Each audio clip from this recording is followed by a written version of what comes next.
Keadaan lebih buruk di Gaza. Kita lihat semua import dan ekspor seperti makanan, ubat-ubatan, bahan binaan, semua dikawal ketat oleh Israel. Mereka yang tentukan apa yang boleh masuk, berapa banyak dan bila boleh masuk. Gaza akhirnya jadi penjara terbuka terbesar di dunia. Kawasan yang kecil je, umpama dari Batu Cave sampai ke Seremban, tapi dikepung sepenuhnya oleh penjajah kejam.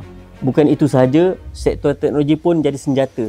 Israel dijadikan hub global dengan syarikat multinasional besar seperti Intel dan Microsoft buka pusat di sana. Hasil teknologi mereka dijual ke seluruh dunia, menghasilkan berbilion dolar. Duit itu kemudian kembali dalam bentuk senjata, menindas dan membunuh rakyat Palestin.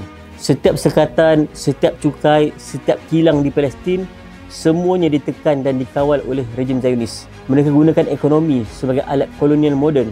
Rakyat Palestin dipaksa bergantung dikawal hidup mati, seolah-olah tak ada ruang untuk bernafas. Inilah wajah sebenar kejamnya penjajahan Israel.